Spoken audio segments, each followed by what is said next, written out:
নমস্কার, weekly update ভিডিওতে আরও একবার অনেক অনেক স্বাগত। আজকে আবার আপনাদের সঙ্গে চার্ট দেখেই আলোচনা করব। গত 2 সপ্তাহ চার্ট ছাড়াই আলোচনা করেছি এবং চার্ট ছাড়া ঠিক যেন দেখে মনে হয় কি একটা নেই নেই এরকম মনে হচ্ছে। তো চার্ট দিয়েই আবার আমাদের আলোচনা শুরু হচ্ছে। চার্ট দেখেই আলোচনা করব।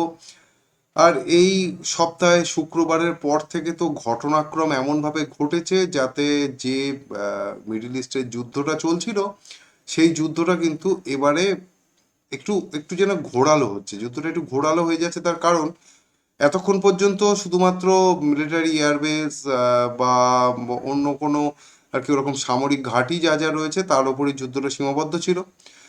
কিন্তু গত দুদিনে যুদ্ধটা ওই সীমাটাকে পার করে পুরো সাধারণ জনজীবনের মধ্যে চলে এসছে। তেলের যে ঘাঁটিগুলো ছিল সেইগুলোর ওপরে আক্রমণ হচ্ছে এবং শুধু যে তেলের ঘাঁটির ওপর আক্রমণ হচ্ছে তা না, ওখানে আমরা জানি যে জলের একটা সমস্যা সবসময় থাকে। তো সেই পানীয় জলের যে বড় বড় আর কি আমরা আমাদের ভাষায় বলবো ভান্ডার, সেই পানীয় জলের ভান্ডার যেখান থেকে পানীয় জল পরিশোধন করে সবার কাছে পৌঁছিয়ে দেওয়া হয় খাওয়ার জন্য, সামনে গরমের দিন আসছে, সেইগুলোর ওপরেও আক্রমণ হচ্ছে এবং সেগুলোকেও কিন্তু ভেঙে ফেলা হচ্ছে।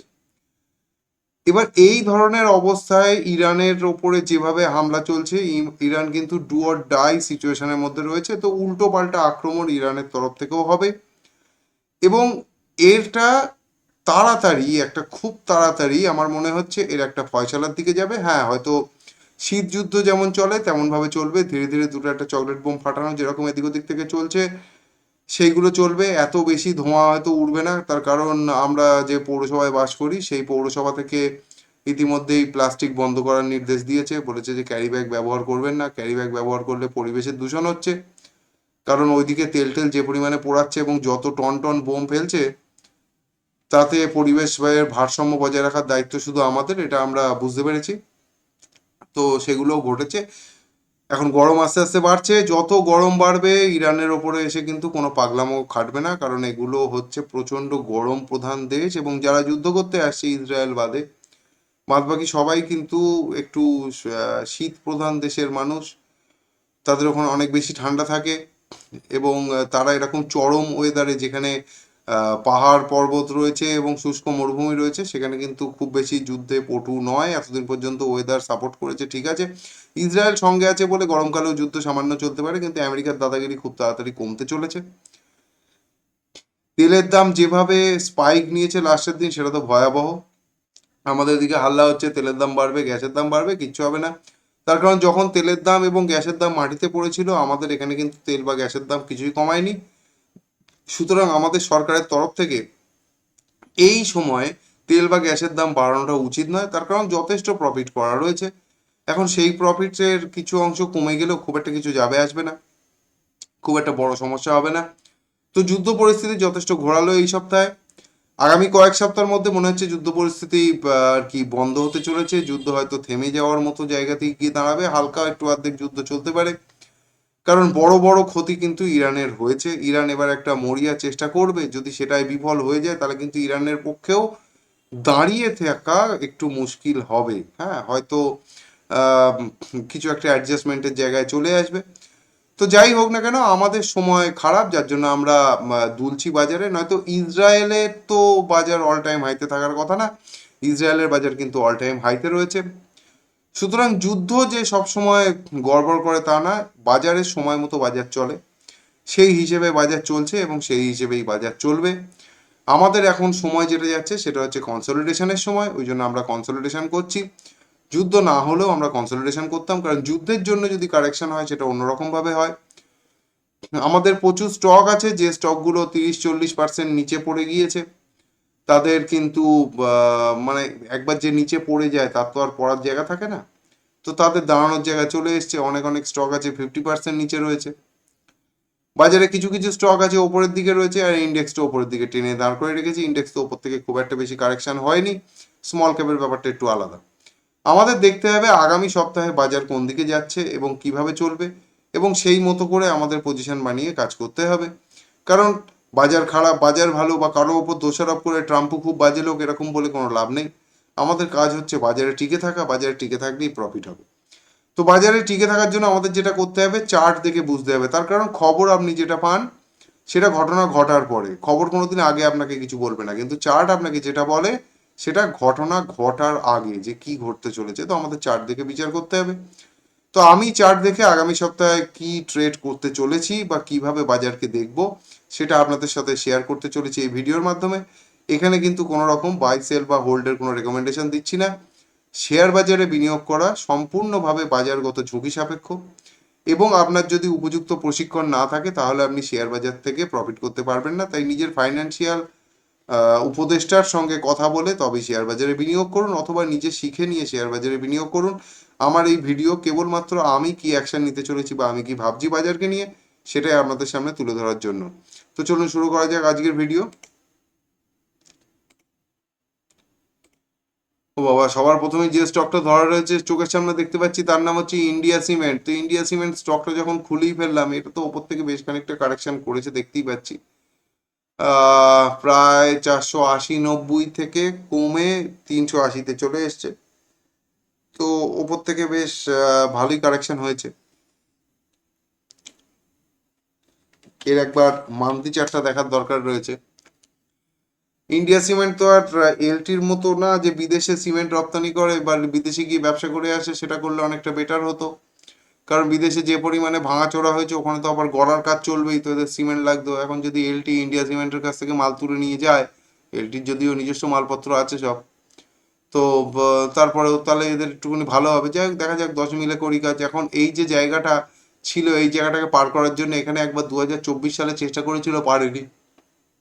আবার একবার 2026 সালে যে চেষ্টা করলো, কিন্তু আবারও সেইখানে গিয়ে দাঁড়ালো। যদিও এই রেঞ্জটাকে কেটে দাঁড়িয়েছে, এটা একটা শসার প্যাটার্ন মান্থলি চার্টে। 350 থেকে 360 রেঞ্জের মধ্যে যদি ইন্ডিয়া সিমেন্ট চলে আসে, সেটা একটা দুর্দান্ত বাই করার জায়গা হবে।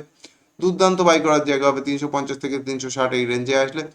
এবং ডেলি চার্টের আরএসআই দেখে বোঝা যাচ্ছে যে মোটামুটি এপ্রিল মে পর্যন্ত তো এইভাবে চলতে পারে। এপ্রিল মে এর পরে গিয়ে এর একটা মুভ আসবে, ওর আগেই কিন্তু 350 থেকে 60-এর জায়গায় চলে আসবে। আমি তখন কিন্তু ইন্ডিয়া সিমেন্টকে তুলে নেবো।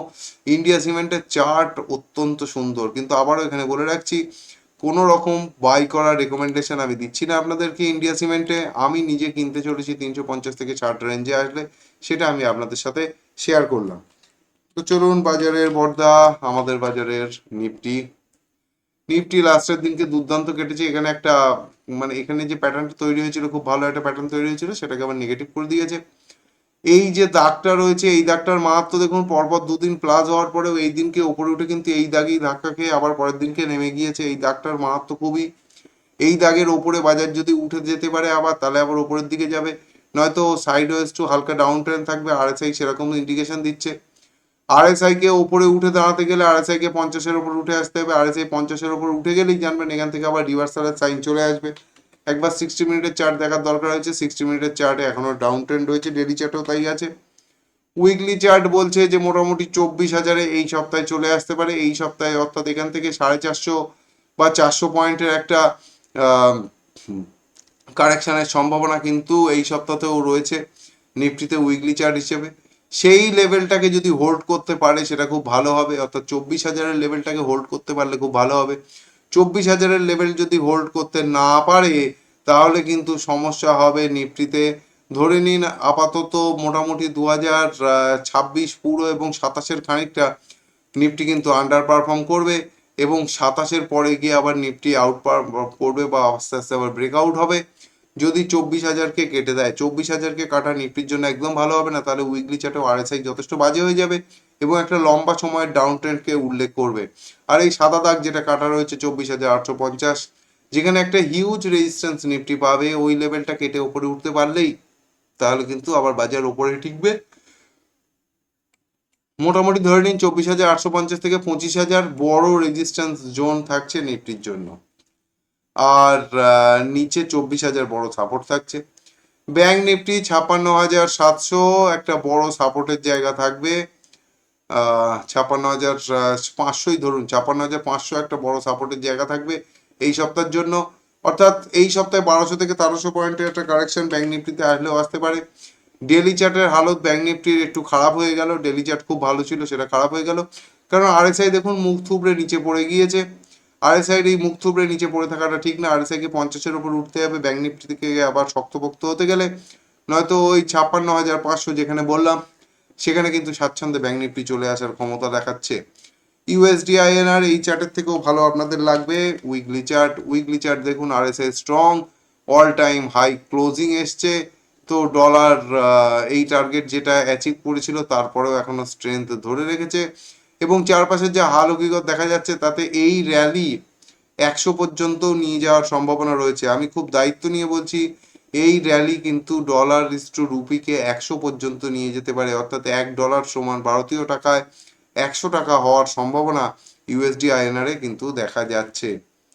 ইন্ডিয়া ভিক্স আগের সপ্তাহে বলেছিলাম 24-এ বড় রেজিস্ট্যান্স রয়েছে, তো সেই দিকে এগোচ্ছে। এই সপ্তাহে হয়তো 24-কে ছুঁয়ে দেবে, এই সপ্তাহে 24-কে ছুঁয়ে দেওয়ার একটা চেষ্টা করবে ইন্ডিয়া ভিক্স, এবং তারপরে গিয়ে কুল অফ হওয়ার চেষ্টা করবে। তো এইগুলো দেখে আমার মনে হচ্ছে যে হয়তো এই সপ্তাহটাই, যে সপ্তাহ আসতে চলেছে মার্চের দ্বিতীয় সপ্তাহ, তাতে একটা যুদ্ধের ছোটখাটো ফয়সলা এলেও আসতে পারে। গোল্ড যথেষ্ট স্ট্রং হয়ে দাঁড়িয়ে রয়েছে এখনো পর্যন্ত, কিন্তু সিলভার অতটা স্ট্রং নেই, কারণ সিলভারের যদি আমরা উইকলি চার্ট দেখি তাহলে দেখতে পাবো উইকলি চার্টে সেই স্ট্রেংথ দেখাচ্ছে না, আরএসআই কিন্তু ঝুলে আছে। যদিও ডেলি চার্টে আরএসআই সিলভারের অনেকটা ভালো, এবং গোল্ডেরও ডেলি চার্টের আরএসআই তো ভালো, উইকলি চার্টের আরএসআই আরও ভালো জায়গায় রয়েছে, একটা ডাইভারজেন্স এসেছে, কিন্তু তারপরেও গোল্ড যথেষ্ট ভালো জায়গায় রয়েছে। ক্রুড অয়েল, ও লাভলি, এটাকে বলে মারুবোজু কাটানা ক্যান্ডেল, পুরো সামুরাইদের যেরকম তরোয়াল থাকে সেই স্টাইলের একটা ক্যান্ডেল তৈরি হয়েছে। এখানে একটা মজার জিনিস আছে, এটা ব্রেকআউটের ক্যান্ডেল, ডেফিনেটলি ব্রেকআউটের ক্যান্ডেল। ওপরের দিকে বড় বড় ক্যান্ডেল তৈরি হলে সেটা শেষ হয়, এটা আমরা জানি। চার্টের সূত্র অনুযায়ী যদি ওপরের দিকে বড় বড় ক্যান্ডেল তৈরি হয় তাহলে সেক্ষেত্রে ট্রেন্ডের একটা শেষ হয়। আরএসআই 87, উইকলি চার্টে আরএসআই 88, উইকলি চার্টে ম্যাসিভ রেঞ্জের একটা ব্রেকআউট হয়েছে, এবং ব্রেকআউটের পরে যদি 9,000 পর্যন্ত পৌঁছিয়ে যায় তাহলে একটা জিনিস জানবেন যে ব্রেকআউটের পরে 50% মুভ হয়ে যাবে, এবং এত কুইকলি একটা কমোডিটিতে যদি 50%-এর মুভ হয়, যদি এটাকে সিলভারের মতো না টানে ইচ্ছাকৃতভাবে, তাহলে এরও 9,000-এর আশপাশে কিন্তু এই সপ্তাহে রেজিস্ট্যান্স রয়েছে, এবং 9,000-এর আশপাশেই কিন্তু এর এই রেজিস্ট্যান্সের জন্য 9,000, একবার একটু ঠিকঠাক করে দেখে নিই এই জায়গাটা কোথায় আসছে, 9,000 থেকে 9,500, অর্থাৎ এখান থেকেও 1,000 টাকায় আমরা ওপরের দিকে যেতে পারি, এবং এই লেভেলটাকে ব্রেক করাটা একটু সমস্যার হবে। তার আগেই যুদ্ধের কিছু ঘটনা চলে আসবে এবং ক্রুড আবার কুল অফ হবে সেরকমই মনে হচ্ছে। ক্রুডের এই ডিম্যান্ড একটানা থাকা সম্ভব নয়, এটা আমেরিকার জন্যও ভালো নয়। Natural gas as it is নিচে পড়ে রয়েছে, এর জন্য বড় রেজিস্ট্যান্সের জায়গা আসবে 337, এখন চলছে 295, 337-এ বড় রেজিস্ট্যান্স আসবে। ন্যাচারাল গ্যাসেও একটা স্পাইক আসার সম্ভাবনা দেখতে পাচ্ছি। ডাও জোন্স যেভাবে নেমেছে একবার ডেলি চার্টটা দেখার দরকার আছে, এই সপ্তাহে নিচের দিকে যেতে পারে। দেখুন সাপ্তাহিক ক্যান্ডেলে একটা জিনিস বলে দিই, যদি এর ওপরে উঠে যায়, অর্থাৎ 47,600-র ওপরে যদি উঠে যায়, 47,500 রয়েছে, তাহলে কিন্তু এটা তখন হ্যামার হিসেবে কাজ করবে, এবং এই হ্যামারের গুতোয় ও কিন্তু আবার এতদূর পর্যন্ত নিয়ে আসার ক্ষমতা রাখবে 48,800। যদি আমরা উইকলি চার্ট দেখি তাহলে আমরা দেখছি যে নিচে 46,000 পর্যন্ত নেমে আসার একটা সম্ভাবনা রয়েছে, একটা 1,000 থেকে 1,500 পয়েন্টের একটা কারেকশন কিন্তু নিচে আসার একটা সম্ভাবনা দেখতে পাচ্ছি। ডাও জোন্সে এই সপ্তাহে কারেকশন আসলেও আসতে পারে। এক্ষেত্রে ডাও জোন্সের উইকলি চার্টের বেসিসে 48,200 কিন্তু বড়সড় রেজিস্ট্যান্স থাকবে। নাসডাক উইকলি চার্টের বেসিসে দেখা যাচ্ছে যে সেই সাদা দাগে পা নামিয়ে রেজিস্ট্যান্স সাপোর্ট নিয়ে দাঁড়ানোর চেষ্টা করছে।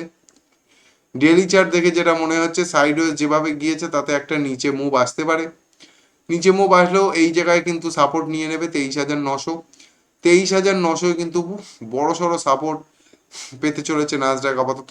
তারপরে র্যালি, তারপরে দেখা যাবে যদি ওখান থেকে কাটে। তারপরে নিফটির বাকি ইন্ডেক্সগুলো, নিফটি মিড ক্যাপ 100 ডেইলি চার্টে কারেকশন করে বসে রয়েছে পুরো সুন্দরভাবে, এবং উইকলি চার্টের বেসিসে যেটা দেখা যাচ্ছে যে এই সপ্তাহে তেমন কিছু করেনি, এবং যেভাবে এই সপ্তাহে শেষ করেছে আরএসআই যেখানে রয়েছে, সামনের সপ্তাহে আইদার মিড ক্যাপ এই 54,800 নেমে আসবে, নয়তো আবার ওপরে গিয়ে রেজিস্ট্যান্স পাবে 58,800, এখন রয়েছে 57,400 ধরুন। ঠিক আছে, তো একটা দুদিকেই যাওয়ার সম্ভাবনা আমরা দেখতে পাচ্ছি। নিফটি স্মল ক্যাপের 100কে যদি আমরা দেখি তাহলে আমরা দেখব যে নিফটি স্মল ক্যাপের 100 এখান থেকে নিচে পড়বে, এরকমও বোঝা যাচ্ছে না, ওপরে যাবে এরকমও বোঝা যাচ্ছে না, মানে দুদিকে একটা যেন হয় জয় করে বসে রয়েছে। 16,200 যদি কেটে দেয় তাহলে কিন্তু নিচে আসবে, তার আগে পর্যন্ত কিছু বোঝা যাচ্ছে না। সাইডওয়েজ কারেকশনের একটা ট্রেন্ড এখানে দেখতে পাচ্ছি, এখান থেকে আবার তুলে নিয়ে গিয়ে সাইডওয়েজ কারেকশন করলেও করতে পারে।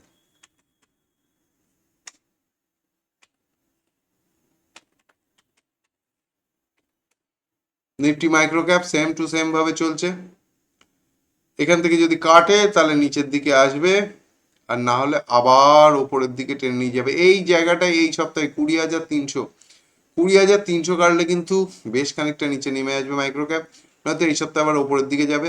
আরএসআই দেখে মনে হচ্ছে কিন্তু দেখাতে পারে নিফটি মাইক্রো ক্যাপও, যদিও এদের অধিকাংশ স্টকেরই কিন্তু কারেকশন শেষ হয়ে গিয়েছে, খুব মিনিমাম লেভেলে পড়ে রয়েছে, আর খুব বেশি যে কিছু ঘটবে এরকম কিন্তু মনে হচ্ছে না, কারণ যুদ্ধ এক প্রকার শেষের দিকে।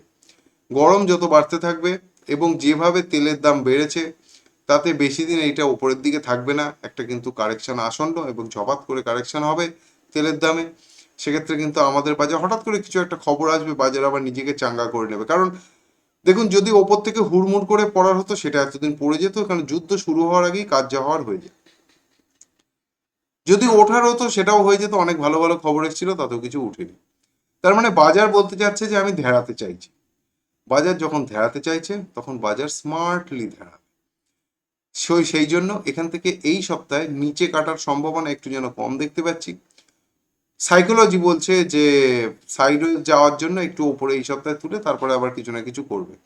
দেখা যাক কি হয়, বেশি আবেগপূর্ণ হয়ে ট্রেড করার দরকার নেই, যেখানে শিওর শট আসছে সেখানে ট্রেড করতে হবে। নয়তো এই বাজারটা হচ্ছে আদর্শ ইনভেস্টমেন্টের জন্য, ইনভেস্টমেন্টের জন্য এর থেকে ভালো বাজার হয় না।